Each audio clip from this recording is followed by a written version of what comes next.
अस्सलाम वालेकुम स्टूडेंट्स। आज से हम उर्दू 101 का जो कोर्स स्टार्ट करेंगे। इसका लेक्चर नंबर 1 आज हम पढ़ेंगे, जो बहुत ज़्यादा आसान है।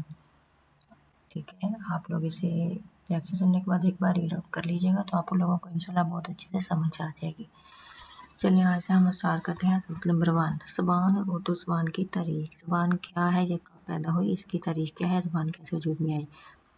ज़बान बोलचाल के इस अंदाज को कहते हैं जिसके ज़रिए हम अपनी बात दूसरों तक पहुंचाते हैं। अल्लाह ताला ने हमें 5 क़ुव्वतों से नवाजा है, जिनमें क़ुव्वत बासरा दिखने की क़ुव्वत, सामिया सुनने की क़ुव्वत, लामसा छूने की क़ुव्वत, शामा सूंघने की क़ुव्वत और क़ुव्वत गोयाई यानी बोलने की क़ुव्वतें शामिल हैं।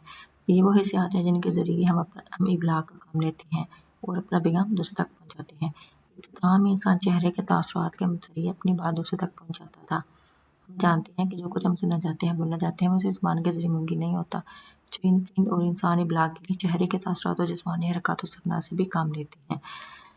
ठीक है, बाकी ये सारा आप लोग रीड आउट कर लीजिएगा। अब ये सवाल, ज़बान कब पैदा हुई, किस तरह ज़बान ने अल्फाज की शक्ल पाई। ठीक है, तो जहाँ तक इंसानी तहकीक का ताल्लुक है, तो क़यास के मुताबिक यानी अंदाज़े के मुताबिक इसकी तारीख ज़्यादा पुरानी कदीम नहीं, कदीम मतलब पुरानी नहीं, क्योंकि जब हम तारीखी दस्तावेज़ को जानते हैं तो पता चलता है कि ज़बान की तारीख या 5 या 7,000 पहले की कबल मुयस्सर नहीं। ठीक है, मतलब कहते हैं उर्दू ज़बान की तारीख 5 या 7,000 से पहले की हमें पता ही नहीं, और ना ही इसके तहरीरी नमूने मौजूद है हमारे पास। लेकिन अब ये है कि क्योंकि हमारे पास कोई ऐसा इंसान नहीं जो सिलसिले में हमारी रहनुमाई कर सके, इसके लिए हमारे पास सिर्फ़ और सिर्फ एक तरीका है, वो है तारीख। लेकिन बदकिस्मती से या तो हम माज़ी की ज़बानों से वाकिफ़ नहीं और हमारे पास इसके तहरीरी नमूने भी मौजूद नहीं।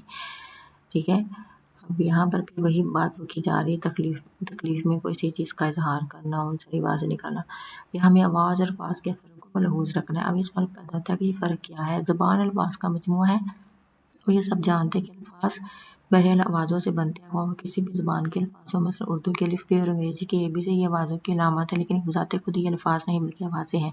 जब मुख्तलिफ़ आवाज़ें मिलती हैं तो अल्फाज बनते हैं, जब मुख्तलिफ़ आवाज़ें मिलती हैं तो अल्फाज बनते हैं, और जब अल्फाज आपस में मिलते हैं और ये अल्फाज की खास तरतीब तो वो जुमला बना देती है। ठीक है, उससे एक जुमला बनता है। मायने जो हैं वो आवाज़ों में नहीं बल्कि जुमले या लफ्ज़ में पनाह होते हैं। ठीक है, लिहाजा जब हम आवाज़ निकालते हैं, चाहे वो खुशी का इज़हार हो या हैरत का या किसी तकलीफ़ का, तो वो दरअसल आवाज़ें हैं। ठीक है, फ़र्ज़ कीजिए कि किसी को किसी तकलीफ़ का इज़हार करना है, तो वो कोई भी आवाज़ निकाल सकता है। इसके लिए ज़रूरी नहीं कि कोई दूसरा शख्स उस आवाज़ को समझ जाए कि ये तकलीफ़ की बात की जा रही है। अगर समझ ले तो इससे हमारा इबलाग का काम मुकम्मल हो जाता है। ठीक है, इससे आगे हम यहाँ से पढ़ेंगे जो इंसान ने सीखा कि मुशर्रते की इस तरह तरतीब आती है। तहज़ीब इख़लात की इस शय का नाम है।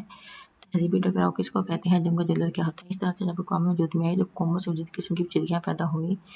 जब इंसान ज़िंदगी पेचीदा होती रही, तो फिर बहुत इंसानों के लिए चेहरे के तासुरात और इशारात अलामत काफ़ी नहीं थे। अब सवाल ये पैदा होता है कि क्या इंसान शुरू से ही इस ज़बान पर कादिर था। इसका जवाब है हाँ। इसका जब यहाँ से स्टार्ट होता है कि हमें इल्हामी रोशनी का सहारा लेना पड़ता है इस जो है क्वेश्चन का आंसर के लिए। कुरान पाक में अल्लाह ताला ने सूरह बकरा में मरहला तहलीक इंसानी पर खास रोशनी डाली है। रब ताला ने फरिश्तों से फरमाया कि मैं इंसान तख्लीक कर रहा हूँ, तो फरिश्तों ने इस्तफ़सार किया तो कैसे बनाएगा, तो इससे एक मरहला आगे बढ़ी तो अल्लाह फरमाता है कि उसने आदम को आसमां सिखाई। अब इस वाक़ये से हम ये कर सकते हैं कि अल्लाह और फरिश्तों के दरमियान बातचीत हुई। इस तरह यूँ समझ लें कि वो आसमां जो आदम को सिखाए गए थे, वो पहले मायने भी थे और यकीनी तौर पर अल्फाज भी। ठीक है, तो हम ये कह सकते हैं कि इंसान रोज़ अव्वल से ही ज़बान पर कादिर था। अब इससे आगे आप हकीकत ये थी कि पहले ज़बान पर जो रखती थी तो वो कहाँ थी। ठीक है, हकीकत ये है कि मुशर्रते कबाइल और अक़वाम जब आपस में टकराते हैं तो इनके इख़्लात से यानी मिलाप से नई तहज़ीबें भी बनती हैं और नई ज़बानें भी। जब एक जगह पर रहने वाले लोग किसी दूसरी जगह हिजरत करते हैं, तो वो अपनी तहज़ीब और ज़ुबान साथ लेकर जाते हैं, जिनमें वो इबलाग करते हैं यानी कम्युनिकेट करते हैं। इस तरह मुआशरतों के मिलाप या इख़्लात के नतीजे में एक नई ज़बान के पैदा होने का इम्कान रोशन हो जाता है। लेकिन ये अमल हर इख़्लात में नहीं होता, हर मिलाप में नहीं होता। इस अमल में महीने नहीं, साल नहीं बल्कि सदियाँ दरकार होती हैं। ठीक है, अब यहाँ से हम स्टार्ट करेंगे कि कोई ज़बान किस इलाके में परवान चढ़ी और किस बुनियाद पर जुदा तशख़्ख़ुस कायम कर लेती है। ठीक है, उर्दू ज़बान जो है ये बहुत ज़्यादा इम्पोर्टेंट है। ये लफ्ज़ उर्दू तुर्की ज़बान का लफ्ज़ है। ठीक है, इसके मायने हैं लश्करी या लश्करगाह के। ये MCQ आता है। आज हम ज़बान की प्राचीन तलमुद्दजात पर बात करेंगे। ठीक है, अब ये बहुत इंपॉर्टेंट है। यहाँ से उर्दू ज़बान का मतलब पहला नज़रिया दक्कन में उर्दू के हवाले से है, इसलिए ये पहले जानना ज़रूरी है कि पंजाब, सिंध और दक्कन से लहरें दहली में जाकर जमा हुई तो एक नई ज़बान वजूद में आई। दक्कन में उर्दू का नज़रिया नसीरुद्दीन हाशमी ने पेश किया। वेरी इंपॉर्टेंट एमसीक्यू के हिसाब से इसका कहना है कि दक्कन के साथ अरबों के तल्लुकात फतह सिंध से कबल पर सीधे से जुड़ चुके थे। अरब तिजारत की गरज से जनूबी हिंद में मालाबार के साहलों पर रहते थे। ये भी इंपॉर्टेंट एमसीक्यू की बात है। और यहाँ पर तजारत की गरज से क़याम भी कहते तो इस दौरान वो आपस में बातचीत भी करते होंगे जिससे एक नई ज़बान बनी। अब ये सवाल पैदा होता है कि नई ज़बान कैसे बन सकती है? इसका जवाब ये है कि दो कौमें आपस में इबलाग करती हैं, जब कम्युनिकेट करती हैं तो अल्फाज का लेन देन होता है। कुछ अल्फाज अरबी के दक्कन में आ जाते होंगे या फिर दक्कनी ज़बान के अल्फाज अरब के लोगों में समझ में आने लगे होंगे और फिर वही मरूत अल्फाज इनकी ज़बान बने होंगे। गोया ये नए मखलूत अल्फाज इनका ज़रिया इबलाग बने होंगे जिसकी वजह से एक नई ज़बान वजूद में आई होगी। अब एक लम्हे के लिए ये मान लिया जाए कि ये बात दुरुस्त है तो सवाल ये पैदा होता है कि क्या तजारत की गरज से आने वाले कुछ लोगों की जगह क़याम करें तो ज़बान पैदा हो सकती है? इसकी वजाहत आसान अल्फाज में इस तरह से की जा सकती है कि अगर कोई शख्स बलूचिस्तान से ईरान जाए तो क्या बलोची फ़ारसी के इखलात से एक नई ज़बान बन सकती है, यानी मिलाप से? तो यकीनन जवाब नफ़ी में होगा क्योंकि अल्फाज का लेन देन हमें ये तो बताता है कि उन्होंने कोई आसान रास्ता अपने लिए मुंतखब किया होगा जिससे दोनों एक दूसरे की ज़ुबान समझ जाते होंगे, लेकिन उससे एक नई ज़बान को वजूद में आना कम से कम क़यास से बाहर लगता है, अंदाज़े या सोच से बाहर लगता है। ठीक है, अब यही बात फिर कह रहे हैं कि होता यूँ है कि जब एक कौम दूसरी कौम की तरफ सफ़र करती है तो उससे नई तहज़ीब और सक़ाफ़त वजूद में आती है। इसके बाद दूसरा नज़रिया जो तारीख़ी एतबार से तो तीसरा है, लेकिन इसका तज़किरा हम इससे पहले कर रहे हैं। जनूब में दक्कन वाक़या है, जनूब मशरिक़ में सिंध वाक़या है। ये बात की जा रही है दहली को मरकज़ मानकर। जग़राफ़ी एतबार से इस नज़रिए को पहले ज़िक्र किया जाता है। सिंध में उर्दू का नज़रिया सैयद सुलेमान नदवी ने अपनी किताब नक़ूश सुलेमानी में पेश किया। ये भी एमसीक्यू इंपॉर्टेंट है। इनका कहना है कि मोहम्मद बिन कासिम 712 में देवल की बंदरगाह पर वारिद हुआ। बाद उसने सीरिया पर कब्ज़ा किया, फिर मुल्तान तक फतूहात की। मोहम्मद बिन कासिम ने 2 साल बाद मोहम्मद बिन कासिम तो 2 साल बाद चला गया, लेकिन उसके बाद साथ आए हुए बहुत से उलमा कराम, ताजिर, सूफिया कराम, खानदान और दीगर लोगों ने यही बुद्धिमान शख्स तैयार की जिसकी वजह एक नई ज़बान का सांचा तैयार हुआ। सैयद नदवी के मुग़ल मुसलमान सबसे पहले सिंध में पहुँचते हैं, इसलिए ख्यास ये है कि जिसको हम उर्दू कहते हैं इसका हवाला इस वादी सिंध में तैयार हुआ होगा। इस तरह की इमाम से बोलियाँ जो तश्कील पा सकती है लेकिन ज़बान नहीं। अब हम बात करते हैं पंजाब में उर्दू की। पंजाब में उर्दू का नज़रिया हाफ़िज़ महमूद शानी ने पेश किया। उन्होंने ये दावा किया कि ये तो ना दक्कन से और ना ही सिंध से बल्कि इसका ताल्लुक पंजाब से है। उसके दलील में वो लसानियत शहर भी पेश करते हैं। तारीख़ी एतबार से हाफ़िज़ महमूद शानी कहते हैं उर्दू की दाग पहले सिंध में पढ़ना शुरू हो गई थी जिससे मुसलमानों ने हिंदुस्तान में आकर वतन अख्तियार किया। इसी तरह सैयद सुलेमान नदवी के नज़रिए के मुताबिक बात करते हुए हाफ़िज़ महमूद शानी कहते हैं कि सिंध में मुसलमानों और हिंदुओं के इख़लात से अगर कोई नई ज़बान बनी थी तो गज़नवी दौर में जो 170 साल पर मुहित है, इससे बैनुल अक़वामी ज़बान ज़हूर पज़ीर हो सकती है। दो मुख्तलिफ बयान मुतल्लिक़ किए जाए। ये हाफ़िज़ महमूद शानी ने ना अपने पॉइंट को सपोर्ट करने के लिए ये सारा वाक़या लिखा हुआ है। ये आप लोग रीड आउट कर लीजिएगा, इंटरेस्टिंग है। इस बारे से बात करते हुए हाफ़िज़ महमूद शानी कहते हैं उर्दू चूँकि पंजाब में बनी इसलिए ज़रूरी है कि वो या तो मौजूदा पंजाबी के मुमासिल हो, फिर करीबी रिश्तेदार हो। बैनुल कुतुब दीन नबी के फौजी और दीगर मुतवस्सिलीन पंजाब से ऐसी ज़बान लेकर रवाना होते हैं जिसमें खुद मुसलमान कौमें एक दूसरे से तकल्लुम कर सकें, यानी कलाम कर सकें।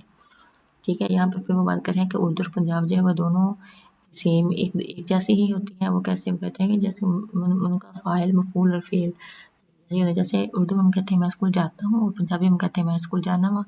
तो इन दोनों में जो मैं है वो यानी फ़ाइल और स्कूल यानी मफ़ूल ये बिल्कुल इसी तरतीब से आ रहे हैं। ठीक है, सो हम कह सकते हैं कि दक्कन और सिंध में अल्फाज का इख़लात हुआ और पंजाब में अल्फाज के इख्तिलात के नतीजे में एक नई ज़बान बन गई हूँ। हाफ़िज़ महमूद शानी ने तारीख़ी और लसानी दोनों बुनियादों पर अपने नज़रिए को साबित किया। ठीक है, अब इस हवाले से हमारे पास 2 नज़रिया साझा जिनके नज़रियात एक जैसे हैं। इनमें एक चौकस सब्ज़वारी है, ये भी इम्पोर्टेंट है, जिन्होंने तरीक़ी ज़बान उर्दू में अपनी नज़रियात की वज़ाहत की है। दूसरे मसूद हसन खान हैं जिन्होंने मुक़द्दमा तरीक़ी ज़बान उर्दू में अपनी नज़रियात की वज़ाहत की है। इस तरह से बात करते हुए चौकस सब्ज़वारी दहलवी ज़बानों में उर्दू ज़बान को तलाश करते हैं। चौकस सब्ज़वारी दहलवी ज़बानों में उर्दू को तलाश करते हैं। इस दौर में खड़ी बोली, पाली संस्कृत की कदीम सोटी और हरियाणवी जैसी बोलियाँ दहली की गुरुद्वारों में बोली जाती। तो चौकस सब्ज़वारी का ख्याल ये है कि दरअसल वो उर्दू जो हम आज बोलते हैं वो इन बोलियों की एक तरक्की याफ़्ता शक्ल है। ठीक है, इसमें शक नहीं कि पंजाबी और उर्दू में हिंदुस्तान की दीगर ज़बानों के मुकाबले में करीब-तरीन मुमासलत मौजूद है। इसके सिर्फ़ सर्फ़ व नहवार मसाइल में बाहर मुताबिकत मौजूद है और 60% से ज़्यादा अल्फ़ाज़ इनमें मुश्तरक हैं यानी एक जैसे हैं। हम आपको लसानी ज़ुल्म में ये मैंने देखा हुआ है क्योंकि ये आम तबके तक नहीं पहुँच सकती। जो ज़बान आम तबके तक ना पहुँचे कि वो ज़बान अपना वजूद खो देती है। ठीक है, ये भी इम्पोर्टेंट पॉइंट है। बहरहाल रही बात उर्दू की पढ़ लिखी तरक्की याफ्ता जगड़ों की, तो इस हवाले से हम ज़्यादा कुछ इस वजह से नहीं कह सकते कि वो ज़ुबान जैसे पाली का नाम लिया जाता है, इसके अदबी नमूने हमारे यहाँ इस तरह से राइज नहीं रहे या मिलते नहीं हैं। अब इसके बाद हम मसूद हसन खान के नज़रिए की बात करते हैं, जिन्होंने उन्होंने भी इससे कुछ मिलती जुलती राय दी, लेकिन मसूद हसन खान ने इसे पाली से ज़्यादा हरियाणवी के ज़्यादा करीब बताया। अब चूँकि हरियाणवी ज़बान पंजाबी ज़बान के ज़्यादा करीब है, लिहाजा मसूद हसन खान का ये नज़रिया उनके नज़रिए को उर्दू पंजाब में यूँ कह लीजिए उर्दू पंजाब से है कि नज़रिए के ज़्यादा करीब जाता है। मजमूई तौर पर हाँ, आज हमने 3 बुनियादी नज़रियात ये समरी बताई है उन्होंने। यहाँ से अब हम स्टार्ट करेंगे कि जनूब मशरक़ और शुमाल से पैदा होने वाली ज़बान की लहरें बिलाकर दहली में यकजा हो गई, जहाँ पर एक नई ज़बान उर्दू बनी, फिर इस ज़बान का अदब तख्लीक हुआ और वो अदब इर्तिकाई मराहिल तय करता करता हम तक पहुँचा। तो हम ये कह सकते हैं कि तीनों तरफ से उर्दू ज़बान ने असरात कबूल किए। यही वजह है कि उर्दू पर पंजाबी के असरात सबसे ज़्यादा हैं, क्योंकि यहाँ सबसे ज़्यादा फ़ातिहीन आए। इस पर सिंध के असरात कम है और अरबी के असरात इससे भी कम है, क्योंकि अरबी का उर्दू से इस तरह का ताल्लुक़ नहीं जिस तरह फ़ारसी का है। यहाँ पर आज का हमारा लेक्चर बिल्कुल खत्म होता है। बाकी आप लोगों को लेक्चर अच्छा लगा हो तो प्लीज़ कमेंट सेक्शन में बताइएगा, और कुछ पूछना हो तो वो भी आप कमेंट सेक्शन में पूछ सकते हैं। बाकी मैं आप लोग इस लेक्चर को रीड आउट कर लीजिएगा, इसमें से ज़्यादा MCQ आते हैं और मुश्किल कुछ भी नहीं है, ईजी इंटरेस्टिंग भी है बहुत ज़्यादा। तो रीड आउट प्लीज़ इसे ज़रूर कीजिएगा और प्लीज़ मुझे कमेंट सेक्शन में बता दीजिएगा आप सब लोग कि आप लोगों ने रीड आउट कर लिया है, क्योंकि फिर आप लोगों को इसकी समझ आएगी। बाकी ये तो अभी स्टार्ट है, स्टार्ट में थोड़े से लेक्चर बोरिंग हैं, बाकी आगे जाकर कुछ ज़्यादा ईजी हो जाता है। ठीक है उर्दू। आप बाकी thank you so much and अल्लाह हाफ़िज़।